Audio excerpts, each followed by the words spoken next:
was telling everyone what I had in my mind. He was telling me all the thoughts I would hold, my dominant thoughts. He was throwing right there to everyone, to me and to everyone, just to say, look, I know what you're thinking. I know who you are. I'm with you. So he was saying, you think too much of this, too much of that, too much of this. This is no good. Bad boy. And then he slapped my face like this. It was so strong. So strong. He slapped my face. I was not expecting that.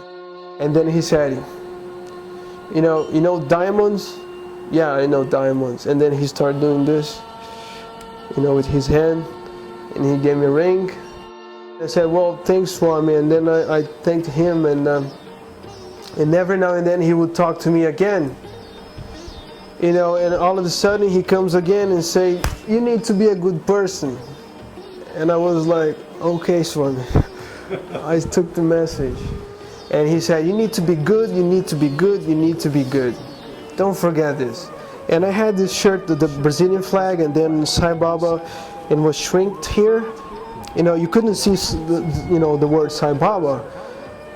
And then he just took my shirt like this and said, look, you need to think of Swami all the time, Sai Baba all the time. Never waste your time, never waste a second.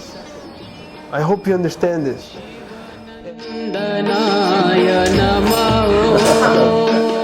What an awakening he encountered when he first met holy man Sri Satya Sai Baba. This is the story of Kleber Piazza, a young man from Porto Alegre, Brazil. Kleber first visited Sai Baba in India in 1995. Welcome to Soul Journeys. This interview was recorded in January 2010 in Prashanti Nilayam, India. Kleber Piazza, welcome. Right. Welcome. It's very good to see you here in the heart of Baba land. Here we are in Prashanti Nilayam, and you've come a long way from Porto Alegre, Brazil. That's right. A long, long trip to get here to be with your Swami. Tell me about your interest in coming. We'll start with this question. What was your interest in coming this year, for Christmas and New Year's? This time, well, I was here last Christmas. And see, I always have this feeling of coming to Swami, coming to put a party, to see Swami. It's always nice, for me it's always nice. I don't mind the hardships. So there was a possibility to come back this year, 2009. And so it presented itself, and so I made it again. Another Christmas in Prashanti. Great, and another New Year's. Happy New Year's. Happy New Year. It's now 2010. It's a hardship, isn't it? I mean, it's costly, it takes a lot of time, it takes you away from your home, work, friends. How do you do all this? Well, I just moved back to Brazil. I was in Ireland, Ireland. And now I'm back in Brazil, and so I'm still settling, deciding what to do. And I was in hope to have some guidance or at least to recharge my batteries here with Swami. Hardships is like coming here, having to go through lines, stay always physically, apart from Swami, and having to cope with, all the, we are not used to this kind of life. So I'm not even used to sit like the Indians, in Darshan. But anyways, I think it's good to be here again. And what I do now is just I meet people, I satsang with them, I do some seva, and that to me is just rewarding as much as being with Swami. It's really like getting to know a lot of people from a lot of different places, isn't it? Yeah, it's wonderful to be able to meet people here. Kleber, what's your age? 32. 32 years old. What's your background? Did you have any interest in school or majors or things? Well, I was telling Jody that I wanted to be a soccer player. Doesn't everybody in Brazil? Yeah, like 99% of the guys. Be the next Pelé. Yeah. Well, that was some time ago, and my first visit to Swami was because of that. I wanted him to bless me to become a soccer player. And what year was that? That was 95. So you've been coming for a while. Yes. You're a young man still, but you've been having an interest in Baba for quite some time. Do you remember when you first heard of Baba or thought of Baba? Oh yeah, it was in my high school. My high school, I was in, I think it was 94, 93, 94. And there was this teacher, he was telling us, the students, that he could find God through physics, you know. That's good. Yeah, so I was very interested in what he was saying at that moment. And so I moved closer to where he was, and then we were just talking about spiritual subjects, and everybody else was just talking about nonsense stuff. And then all of a sudden, after 20 minutes of talk, he was telling me, you know, if you really like spiritual things, you should know more about Sri Satya Sai Baba. And you know, the very moment he said so, he said that word, you know, Swami's full name, something like just threw me off. It was like an arrow being thrown at me.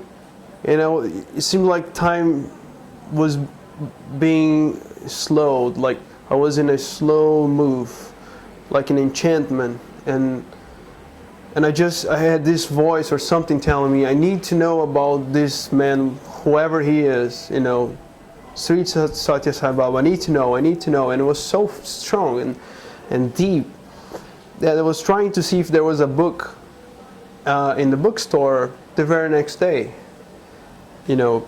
And one day or 2 days after, I found this book.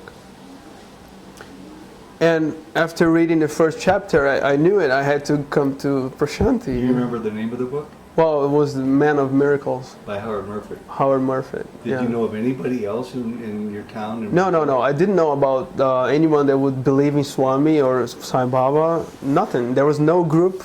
Nothing. Well, that sounds like that was destiny. That was meant to happen for you. I guess so. And Jody was telling me, having a chance to talk to you earlier, that even though that's the first time Sai Baba came into your life, as a young man, as a boy even, you did have some experiences, mystical experiences? Well, my family, I had an auntie that she was able to see dead people. She was, really? She was. She would and talk. You believed her? You knew yeah. She was... Not just because it was her, because she would come to me with messages that only myself would know about the subject, because there was a communication between my grandma and myself through my auntie, and my auntie didn't know anything about this conversation. So she could be able to verify certain things that you knew about your grandma. Yeah. And then she added to it with messages to you from your grandma. Is that what you're saying? That's right. Like one day I said, I was a kid, and I said, see, because I never met my grandma. When I was born, you know, she was already dead. And so I decided one day when I was a kid not to pray anymore. I said, I'm not going to pray. There's no sense. You know, I'm tired. I just played soccer, and I'm tired. I'm going to go to bed. And so it lasts for 3 months. And then all of a sudden my auntie calls me and says, well, I have a message for you, you know. It's from your grandma. She says, you know, you need to pray. You know, you're not praying like you should. So you knew you had already given up on prayer, and you got this message directly from your grandma through your auntie. I knew right away that was my grandma, you know, working, sending me messages, even though I never met her in person. That could be scary and intimidating to some people. How was it to you? It was very normal. I mean, it was like my grandma, you know, and it was interesting because, you know, I never said a word to my auntie about this. It was just my thoughts. I thought I was alone. Can you give maybe one more example? Because I always find this fascinating. In fact, I'm reading a book right now where people communicate with others that they don't see or hear, and from a different realm.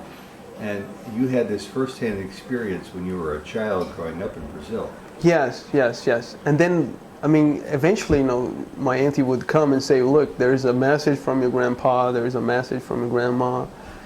And so we are all, my family, the whole family, we were very spiritual in a way.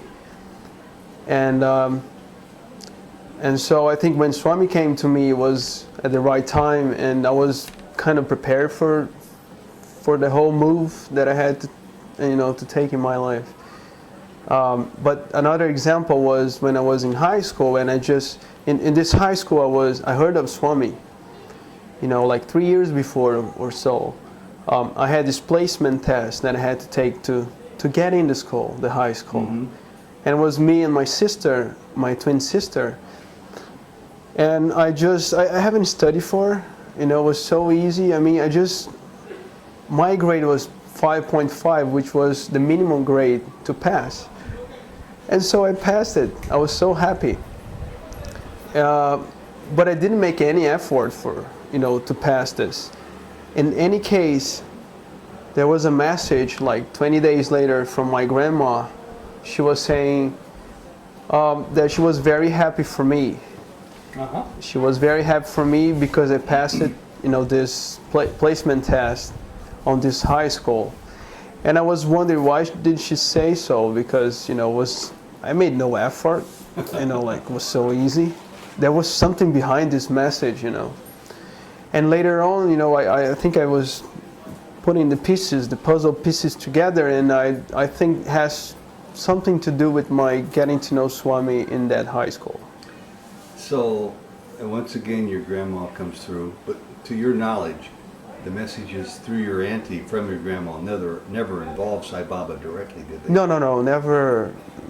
No. Did she ever make you feel like she was preparing you for something deeper spiritually? I mean, Well, later on, I would think in those lines, like maybe she was happy that, because she might, she's in the fourth dimension, it's not like us. So she might be able to predict or to know the future. So later on, I would realize that maybe what she was telling me, she was so happy about, was the fact that I would become a Sai devotee. Mm-hmm. And get to know Swami more than that, follow Swami's path. I'm going to assume that you were raised in Brazil in the Catholic faith? Catholic, yeah. Do you ever I was too in America. Do you ever feel becoming a Swami devotee that you are betraying or leaving your Catholic faith? No, never. It was something from within, like Swami was talking to me, and this, well, not actually a voice, but a feeling mm-hmm. that was coming. Like I needed to know about this, whomever was, this person, this Sri Satya Sai Baba. I have never seen a picture of Swami before. I just heard this name. It was like magic. And then it was so fast. I mean, when I finished the first chapter, I just wanted to come to see him, and I didn't know how, because I didn't know anything about India. India to me was like Indiana Jones movies. That's it. Oh yes, you told me this the other day. Tell it again, what you brought with you when you came to India, because your only frame of reference was Indiana Jones. Yeah, I brought a knife. Show it again. How long? Like this. You brought a knife with you? I think that thing would protect me. You didn't know what you were coming into, huh? No, I was a Boy Scout in Brazil, and like I said, my reference was the Indiana Jones movies, and I thought a knife would help me.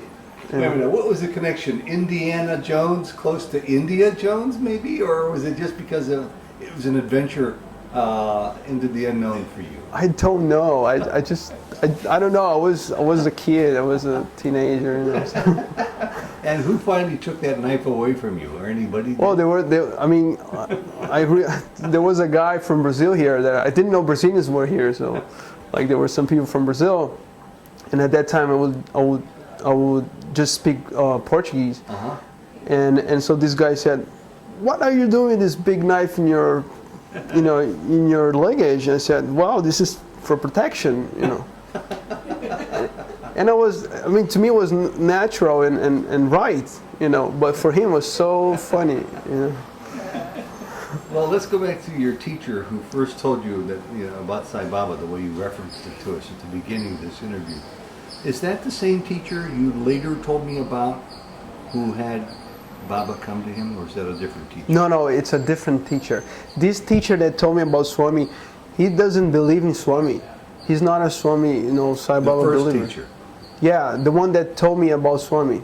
He only said about Swami because he heard of Sri Satya Sai Baba the week before. It was still fresh in his mind. And for some reason he decided to mention in this conversation that he was able to see God through physics. So Sai Baba must have used him as an intermediary, as a bridge to convey to you. That's the most logical way of thinking. And then this other teacher who's in your life, was it a language teacher? No, he's a Spanish teacher. Why were you learning Spanish? Well, because when I came back from India first time, I decided to learn languages. And you lived right, I mean, you were the dominant language in South America, Portuguese. Surrounded by Spanish-speaking countries. Yeah. So you wanted to learn it for ease of travel, ease of communications? Well, it's hard to say. I mean, I was in this, I was in college, and there was this, I had to take this class, Spanish anyways. It's not that I'm particularly attracted. Yeah. It was a requirement. It was a requirement. I also like Spanish as well, but you know, I had to take this class, and so in this class I met this teacher, professor, and we also saw a ghost in this class. In the classroom? There was a ghost. This is Porto Alegre again? Porto Alegre, yeah. Yeah, and so tell me about the ghost. Well, see, I've heard of stories from my auntie, and I've heard of, you know, things from my messages from my grandma, and to me it was all natural and true. But I never saw a ghost until I was in this class. And this ghost was like, he didn't have a color, it was transparent. It was like the heat waves that would see in the desert or on the top of a car in a very hot day. Yes. And this thing had no shape, particular shape, and then he was just like I don't know, it was just moving like this. And this thing was able to hit the chair, you know, and the windows were closed. It was a cold day. But I was able to see this, and everybody else, not just me. So this thing was just hit the chair, and the chair moved back a little, and we were like, whoa. So it had physical power. Physical, I don't know what the laws of the fourth dimension are. You know, I just saw this thing hitting the chair, and he was able to move the chair back. It was not far from me. And I saw this thing, you know, there was no shape, it was just like something. And it was going through the window, and I saw this thing going through the window, and at this time, you know, the window was closed, and this time the window was not an object, you know, to hamper this thing from going out. And he made it easily. But for some reason he touched the chair, and then he just took his leave and... And it was never in the form of a human being? No, it was like a smoke, like a tornado or something. Yeah, transparent. And what did your teacher make of this? I mean, the students, everyone was like, what was it? You know, like, and of course there were no more class, you know, we were just talking about the ghost and the ghost. But the nice thing about this teacher of mine is that he knows about Swami, he knows about Sai Baba, but he doesn't believe Sai Baba to be a god like I do. But he likes Swami because Swami comes to him. Whenever he has a pain or something, Swami comes to him in the subtle form, and he's able to see him, and he touches whatever the place is needed the most, you know, where it's hurting. And so sometimes at the corner of his eyes, you know, he's able to see Swami walking. And he tells me, because he knows I'm Sai devotee, You know, he doesn't say it to anyone because people would not believe, and so eventually he comes to me to say, see, I saw Swami, and like this. And he doesn't believe in Swami. No, he doesn't believe in Swami. How do you make any sense out of that? Swami comes and helps him, makes him feel better, takes away his pain, and he sees him in his subtle form. I mean, I don't understand how somebody with all those blessings wouldn't take it to the next logical step. Yeah, it's hard to understand. I mean, but he's a good person, and I think Swami is coming to him because he's a good person. It doesn't matter, you know, if he believes in Swami. Swami doesn't care about this. So Swami must be coming to you because you're a good person. I don't know. I don't know about this. I don't. Well, how many times have you come from Brazil or from Ireland or America, because you lived in Florida for 7 or 8 years? 7 years. Yeah. How many times have you been here? This is my 4th time. And when you come, do you have a different experience each time? Does your love of Baba grow more? Or It grows. It grows. I mean, it never goes back. It tends to expand. In my life, Swami is expanding my understanding on him, my understanding of love, and I think this is the most precious thing I have been given, you know, from Swami. You know, I was able to talk to him in '95. I had nice experiences with Swami in '95. I had an interview in '96. In '95, I had just experiences in in Darshan. There was a test. In '96, I have a nice Leela. Eventually, Swami shows me that he's around. That's a nice physically. Even in the U.S., I had some contacts. You know. So what about these Leelas? So you mentioned earlier that you had a couple of, you've had some really interesting Leelas. Can you describe 1 or 2 of them? Well, I mean, you know, I can describe Swami as love, you know, pure love. And you know, I decided to go to the U.S., first staying in Minnesota, and then going south to Alabama. And I was feeling very lonely, you know, in Alabama. And there were these Brazilians that I met, some Latin American people there. They were in a barbecue. But see, I'm vegetarian. I wanted to follow Swami words and path.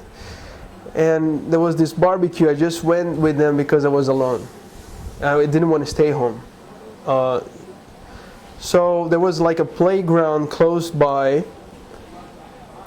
and there were lots of children playing, and I was just doing nothing and looking nowhere, and all of a sudden comes this little girl, and she, you know, she poses just like Swami does, what I used to do when he was walking, you know, like never blinking, hands together, you know, and staring at me. And she just approached it and stay away from like 3-4 meters. And all of a sudden she says, "You Indian?" You know, I said, "Yeah." And I said, "No, I'm actually, no. What do you say?" And she said, "You Indian?" I said, "No, I can't be Indian, you know. I have a friend, you know, Swami. I have a friend in India, but I'm not Indian." And she said, "Well, to me you look like Indian." And I was like, what's going on here, you know? There's no sense. It was just a child, and I thought I needed to talk to her, you know. I need to talk to her, and she needed to talk to me. And she was a very loving girl, you know, and then I said, "Well, what's your name?" And she, you know, she said her name, and "What's your age?" You know, I'm 6, and she was telling her story. You know, she said, "You know, my father came from Bangladesh. My mom is from America," and she had this Indian looking, very well dressed, very nice, very pure girl, and I mean, we were just talking, and all of a sudden, you know, her mom just came around, and I said, "Wow, you must have a very special daughter, because she's very special to me, you know." And she said, "Yes." And all of a sudden, you know, this this girl, I can't remember her name, was like an Indian name. Mm-hmm. You know, at that time, these Indian names were all new to me, and so we were about to, they were all about to leave, and then the girl said, "No, I just want to play with him." You know, then I looked around. There was like this big playground with full of kids, you know, playing, and I said, "With me?" And she said, "Yes, with you." And I said, "Well, why don't you maybe go play with the other kids of your age?" You know, and it was uncomfortable to me, you know, to be there, and she said, "No, I want to play with you," she said. And I said, "Whoa, what should I say now? You know, I don't know." And then I was getting embarrassed. And then I said, "Look, you know, I don't know this place. This is Alabama, south of Alabama. And then maybe next Sunday I will come back here, and then we're gonna play. Mm-hmm. How about that?" You know, she was so happy, and her mom said, "Okay, so maybe we should go now. Just say bye to your friend." And when it was like the green light, you know, she started running towards me, and she gave me this nicest hug you can ever get from someone. Mm-hmm. You know, she was so attracted to me. I never had such a feeling from any of my relatives, my cousins. You know, the small cousin was. I was light, like a light is for an insect to her, and she was hugging me, and she wouldn't release me. I couldn't understand that, and she was so happy, and then she couldn't blink her eyes, and then she was smiling all the time, smiling to me, and so she went back a little, and of course I was embarrassed. I didn't want to say anything, and you know, I didn't know where to put my hands, and so all of a sudden I said, "Well, so I'll see you next Sunday, and bye." And then she came again and gave another hug, and I didn't know what to do. You know, she was so attracted to me, and I got so emotional about this. You know, right after, and I started crying because I was alone. Mm-hmm. You know, I was alone, and this kid just comes all of a sudden. You know, a stranger. Yeah. A stranger. You know, offering, you know, her love, pure love. I never had such a pure love, not even from my close, my family. You know. And then when I was thinking about this, right after like 5 minutes, I was crying, of course, you know, and I remember that I was in my room, and I don't know if it was up in Minnesota or in Alabama. And I was asking Swami, you know, why don't you give him a hug? Because I need your hug. I need your love. And it doesn't matter which way you give me this hug. You know, you just do it your way. And so I started crying even more because I remember this. You started to put two and two together and realize that. So was Swami. That was Swami. Yeah. I mean, this love you can't find anywhere else but from Swami. That's wonderful. Kleber, as soon as this tractor goes by outside our flat here, so have you had an impact on any of your siblings, cousins, friends, or co-workers? Do you have anybody else who comes here from India or Ireland or America with you to see Baba? Yes, my father is here now. Your father is here? Yeah. My parents at that time, they didn't know anything about Swami. They know, like my friends, my relatives, they thought I was crazy, you know, trying to come to India. We don't know anything about India, or, you know, at that time. There were never any Indian in Brazil to say anything about Swami. Yeah. You know, so it was very atypical for us to, you know, to even think about coming to India. So friends, they were thinking I was crazy. You know, why don't you go to the U.S., to Australia, and why do you waste your money and time going to India? And I had another trip in '96. Mm-hmm. And when I just decided to take this trip because I had a dream with Swami. It to me it was so real that I decided. And I mean, and then in the end I was asking my father, why can I go back to India? And he said, well, you just came from India. Why do you need to go back? So, but I had this dream, you know, and where Swami, I was flying. I could remember I was flying, and I think I was, I don't know if it was Purna Chandra or Mandir, because I was here in 95. I had some experiences with Swami, but I never actually talked to him. And so in this dream, I was flying. Swami just looked at me, you know. Your body was flying. I was flying, but in a way I parked. I don't know how to describe this. I was parking, and he was the only one that was able to see me there. Everybody else was just talking. I think it was in an interview or something. And he mentally said, you know, stay there. I'll talk to you when I finish. And then I was just waiting patiently, and when he finished this talk, and he came to me and said, you know, what do you want from me? He said, what do you want from me? And I said, well, Swami, and he was speaking Portuguese. He said, I said, you know, Swami, I just want to talk to you physically, you know, like an interview or something. Even though I was talking to him, I meant physically. And so he just stopped for a while, and he said, well, I'll talk to you on 9th of August, because there will be few people here. And then after he said so, he came to me, he gave me a hug right here, and he said, I know who you are. You're a good boy. He said, I know you. This is part of the dream yet? This is part of the dream. Okay. And then we were talking like that, you know. His left arm was right here, and then we were walking towards his, I don't know if it was mandir. I couldn't tell, because I was never inside. And so all of a sudden, you know, while we were talking, I woke up. I was in my bed, you know, full of energy. You know, it was like Swami was bringing me back to my bed. And I couldn't sleep no more. Such was the power of this talk. You know, I was full of energy. I couldn't sleep. And what did you do that August?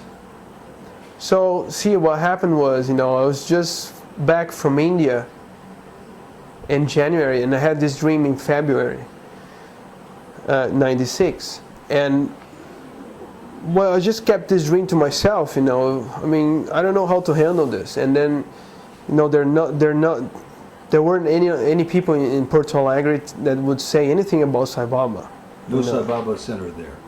You know, and so then 2 weeks later, there was this friend from Rio that I met here in 95. He said, do you want to go back to India? 2 weeks later? Yeah, 2 weeks later after this dream.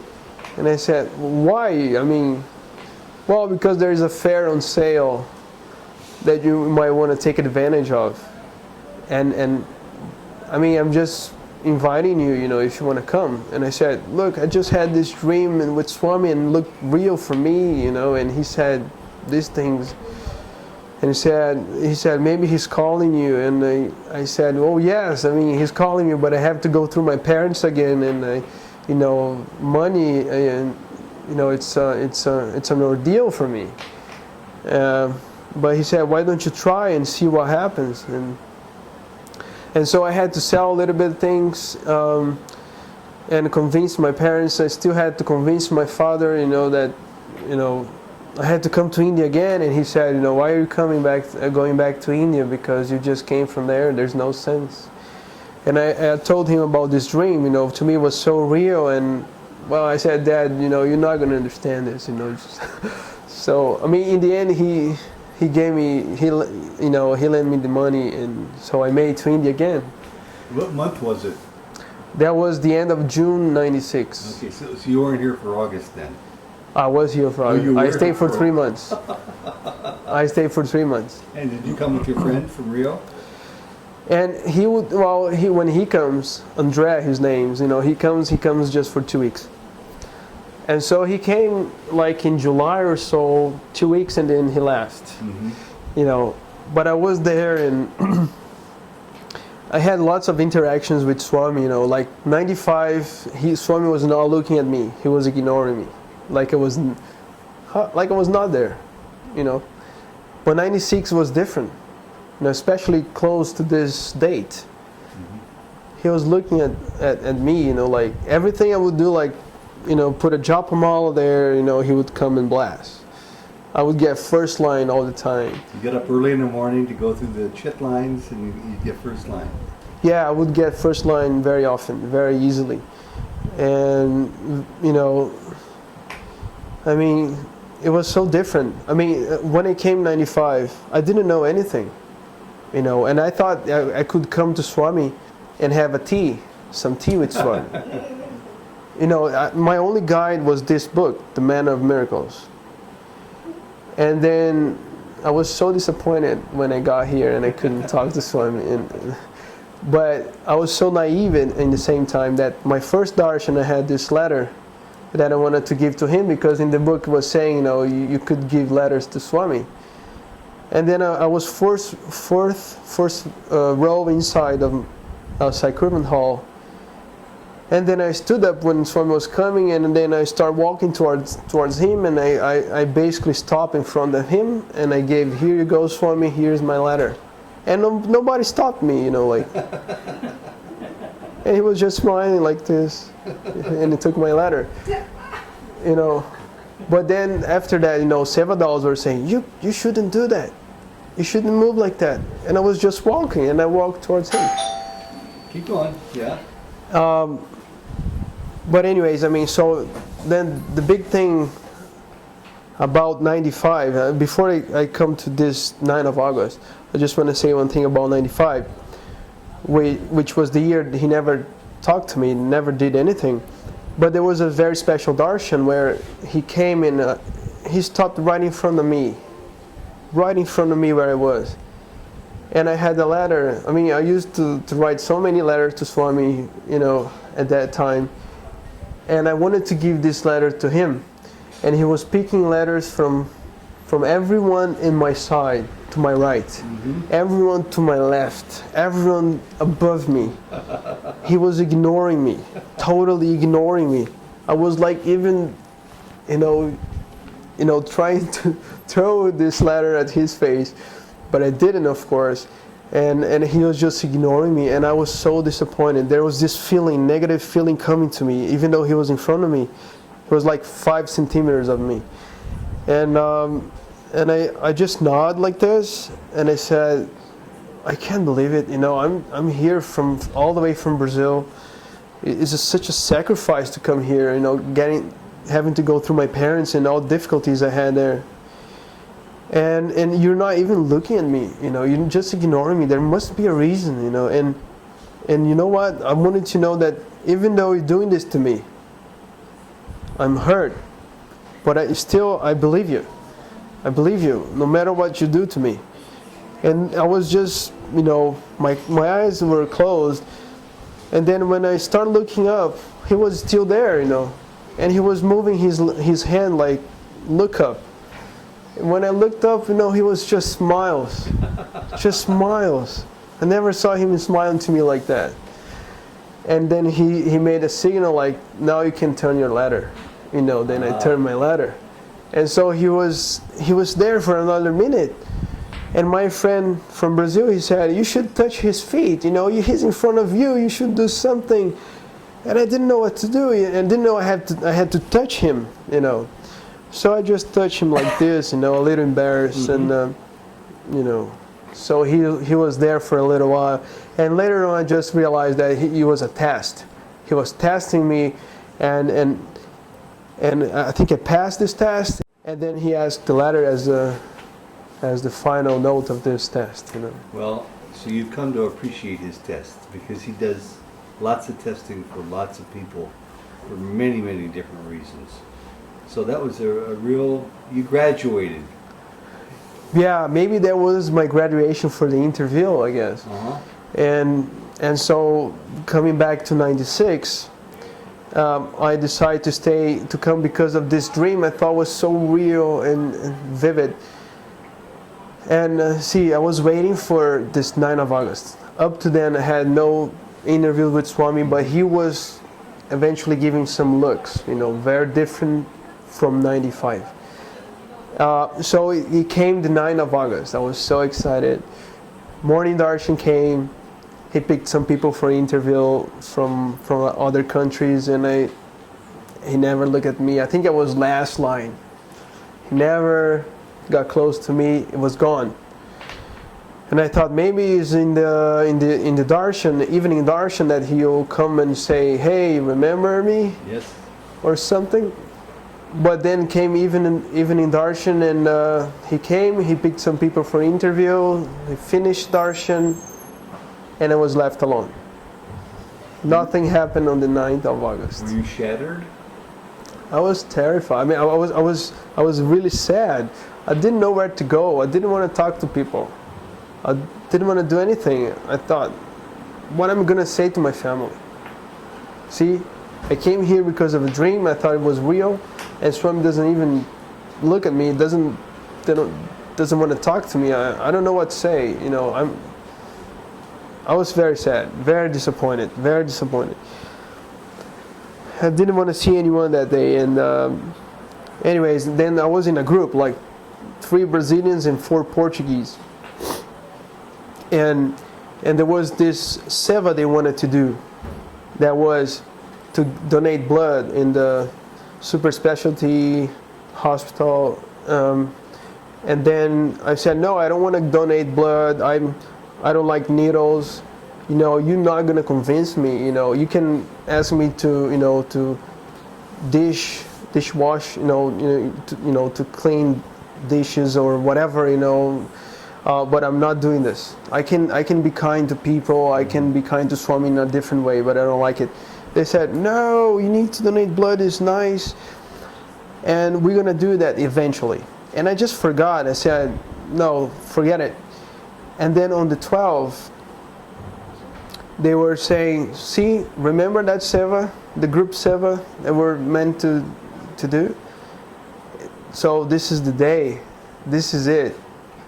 So we want you to come along. And I said, guys, I told you I don't want to do this. I don't like needles, so forget it.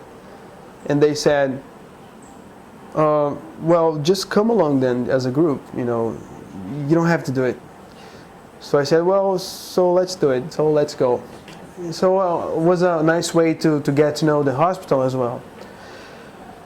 And so when we got there, so the doctor was very nice, very kind, and he said, well, it's very nice that you come here to donate blood. It's very kind of you. But see, there's one thing I wanted to tell you. We're not going to take blood that we don't need. And then, my plan was not to do anything other than look at the walls. Mm-hmm. And then he started, asking for the blood type of each person there, and there were just those rare type of blood types. Everyone had these difficult blood types to get. And this doctor said, you know what? Today we just need one type of blood, and this is A positive. When he said A positive, I froze. I was like, no. That's your type. No, I can't believe it. I can't believe it's happening. And so he was asking, what's your blood type? This is O negative, O positive, AB, and just a rare blood. And he came to me and said, what's your blood type? I don't know. I said, and I don't want to know. And he said, why you don't want to know? At least we do the test, at least you know what blood type you have. I said, well, okay, whatever. Then we went there, and then he said, voila, it's A positive. Oh man, I knew it was Swami. It was Swami doing this all the time. And he made the whole story. He made the whole story just for me to donate blood. Mm-hmm. And everyone else was saying, now you need to donate blood for Swami. You came here. And I said, I don't want to do this. And he said, but the Swami wants you to do it, and then you have to do it. So I eventually said so, and I went in this room, and there was this big picture of Swami, and I was talking to him, and I said, Swami, I don't know what you're doing. You came in a dream and you said you would talk to me and you're not talking. And now you want me to donate blood? I'm doing that for you. I don't know why you acting up like that, but I'm doing this for you. And so I did. And the other day we had this, the group, I was just part of the group. I didn't make decisions there. And then they decided to have an interview with Leslie, which was the son of the lady whom I forgot the name. She came up with the Western Canting. And so Leslie was giving us this interview. He had a big diamond, that's what materialized to him. And at a point of this meeting, I told him, look, Leslie, you might know this, I'm just disappointed because I had this dream with Swami, and he told me he would talk to me on 9th of August. And it never happened. I mean, I'm just here, it's just waiting and nothing. I mean, what's the deal? What's the matter? And he said, you know what? Time for God is different. You have to understand that. And because, like one day, for instance, he said he would give us an interview the very next day, and it never happened for 2 weeks. And I said, okay, so there might be a chance. So I was like renewed, with this comment of Leslie, and Leslie said, he might do it because the dream is for real. If you had a dream with Swami, that's for real. You need to believe it. So I was all puzzled by the whole thing, and I just waited and waited. I was going to Darshan, but not waiting for interviews anymore. And Swami would not talk to me. He would not come to me to ask for an interview. He never did. So I was with this friend from Portugal, and we were telling jokes inside Curvent Hall, annoying people, disturbing people. I'm just being myself, I just gave up this interview thing. But on the 14th of August, Swami, I always saw Swami coming from the ladies' side to give darshan. And on that afternoon, we were sitting by the end of the men's side. And that day he started darshan from the men's side. Oh. I never saw that. And I thought that's unusual, from Swami to do that. But anyways, And then my friend, he was coming, and my friend said, if he asked for interview, say yes. I was like, what is he talking about? Is he having a premonition or something? Swami will never talk to me. So he went that way, talked to some people on the other side. When he turns, I was on second row inside. When he turns, he finds me. It seems like he knew where I was. And he just comes. It never mattered, if there were some people in front of me. He knew where I was, because he was never blinking, and he was coming towards me and coming. I was getting afraid, and he got to the point that I was shrinking, in my place, and he said something, I can't remember what he said. I was frozen, and I couldn't say a word. I tried, I couldn't speak. And then he realized that nothing would come from my mouth. So he just shifted to the other guy, Valdemar from Portugal, and they start talking. And I didn't know what was going on. And then all of a sudden he says, go. And that goes mean, go for the veranda, and go for interview. And then, everything start changing. Like this slow motion type of feeling took over. And then we were walking towards the veranda. And then, at the end of darshan, Swami comes past me, and he says to somebody else, like a VIP like Ted, in the veranda, he says, oh, this is small group, isn't it? Right in front of me. And of course, at that time I didn't realize, but later on I remembered that in the dream he said, I'll talk to you because there will be few people. And he just said, oh, this is a small group, isn't it? Right in front of me. And that was not in vain. That was just to say my dream was real. And so we went inside, and we were all up against the wall, and he was in his chair, and he said, "Why fear when I'm here?" And everybody, I just closed my eyes and I jumped, because I was like a kid, and and jumped where? Towards him. I closed my eyes. I didn't know when I opened my eyes, I was in front of Swami, and Valdemar, my friend, was to my side. I was here on the left, and he was to my right. And then, and he was playing he was playing Sarasvati or Parvati. Parvati and Shiva. He was being Shiva with me and Parvati with my friend. And he was touching me with Shiva side, and he was touching him with, like Parvati side. And he was being so loving to him. He was saying, "See, I know you. You've been here for 3 years, and I know you. You're a good boy." And different from the dream, he didn't say I was a good boy. At the beginning he was just looking at me and doing like this. And I was, whoa. And then I didn't know if I should talk to him or not. I didn't know what to do. I was never in front of him. And then I asked my friend Valdemar, "Can I talk to him?"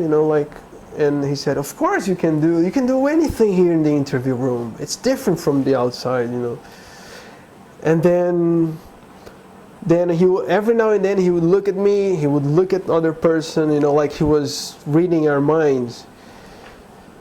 And then when he came back from the inner room, that there was there, and he came back, he was looking at me like this, and he said, "What are you doing?" And I had just finished my high school, and I said, "Swami, nothing. I'm not doing anything." So he said, "You're lazy boy." He said, "You're lazy." And then he started saying, "Look, you're thinking too much about this." He was telling everyone what I had in my mind. See, he was telling me all the thoughts I would hold, my dominant thoughts. He was throwing right there to everyone, to me and to everyone, just to say, "Look, I know what you're thinking.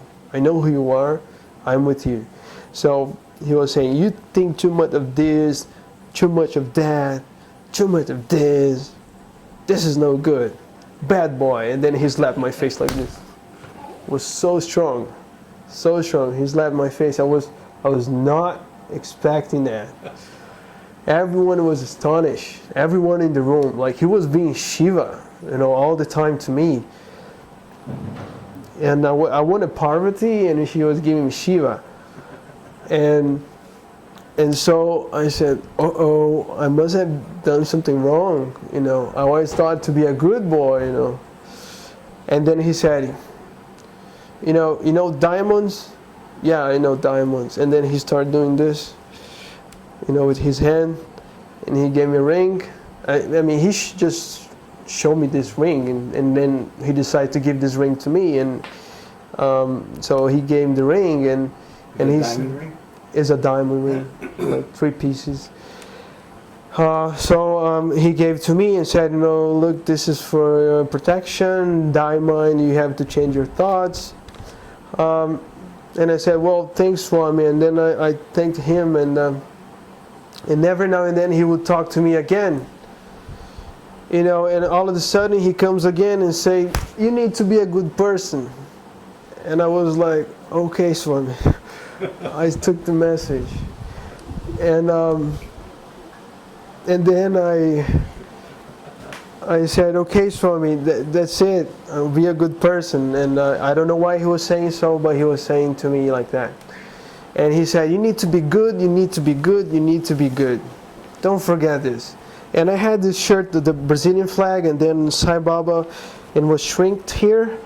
You couldn't see the word Sai Baba. And then he just took my shirt like this and said, look, you need to think of Swami all the time, Sai Baba all the time. Never waste your time. Never waste a second. I hope you understand this. And basically, he was telling me everything. I was not being able to ask anything. He was telling me what to do. And at a point he said, look, I'm going to bless you for your studies and your work. If you do anything else besides this, you're on your own.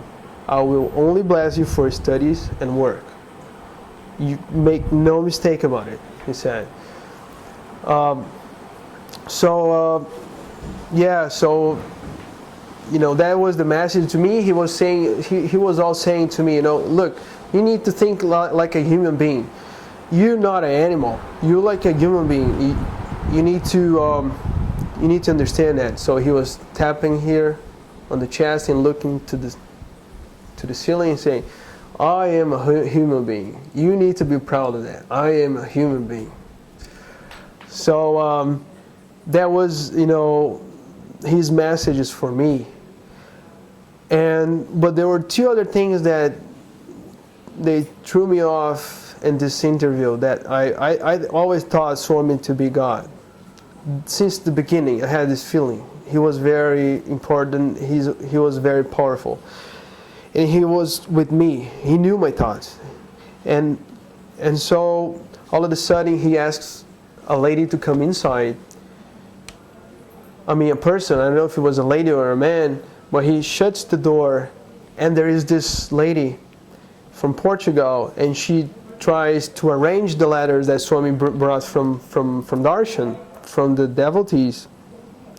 And I think she was trying to please Swami in this basket where he laid the letters, and she was trying to organize the letters in her way. And Swami, after she did so, Swami opens the door after like 10 or 15 seconds, and he was not seen. He opens the door and he says straight to her, why did you move my letters? And everybody was, whoa, what's happening here? And then, that was one thing, but that was not the end, because towards the end of the interview, he was asking someone, who's going to help me to give vibhuti to the men? Because he materialized for the women, and for the men, he gives in small pockets. Mm-hmm. And he was about to do so, and he said, who's going to help me? And so he said, the guy from Italy, on my side, my left side, he said, I'll do it, Swami, I'll help you.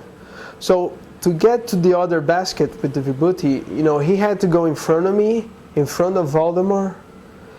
It was tough for him, in a way that he tripped. And when he tripped, he touches this basket with the letters, and these letters just amazingly, they just get back to the same position as he placed them in the first place. And it's not possible. I can't believe it. Was just like, if you're watching a movie and you reward it, mm-hmm. To the point. I mean, it's just the same. You can't understand this. I couldn't understand that, and everybody else saw the same thing. It was not just me. It was everybody else. And to me, that was astonishing. Even if you try to put it with your hands, you would never make it. And he left at the same position. All of those 50, 100 letters that he had. It was breathtaking. It was another element of proof for you. And he said, he said something else right after.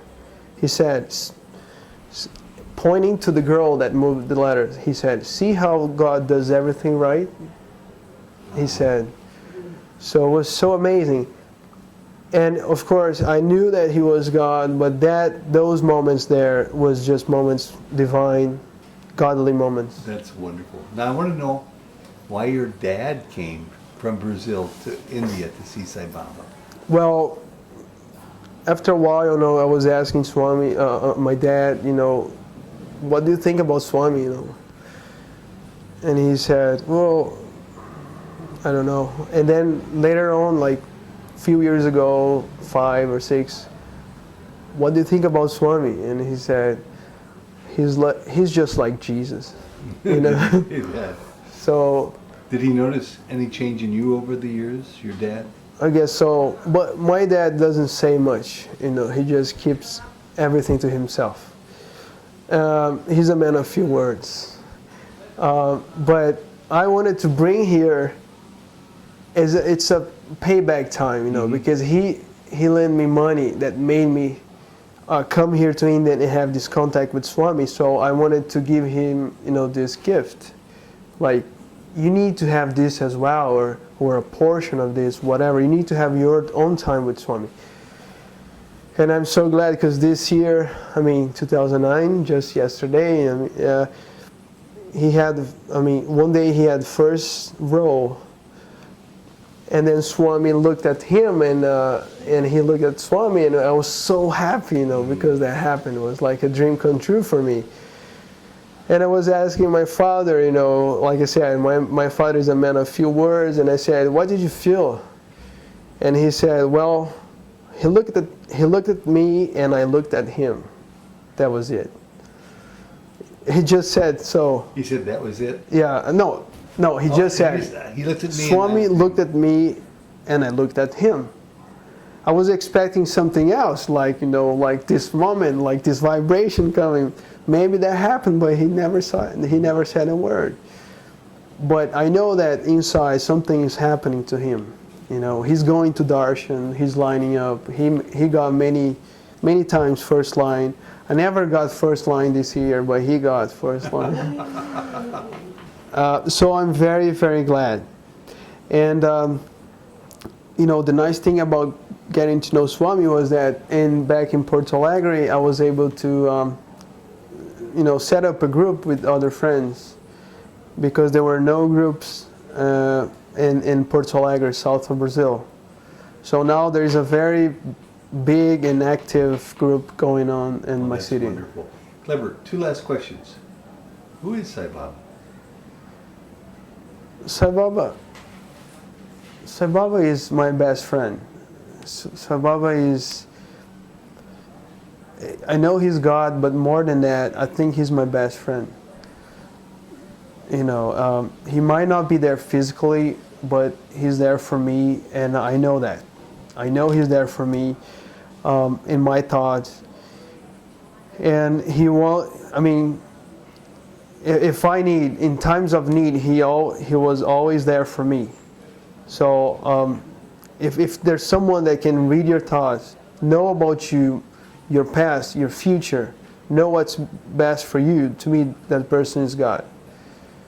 And so, besides this feeling that comes from within, all of the experiences I had with Swami, not that somebody else would tell me their stories, but what I felt, what I discovered, everything leads to one thing, that Swami is that God I always wanted to be with. He's my Jesus. He's my everything. Sounds like you have no doubts about that.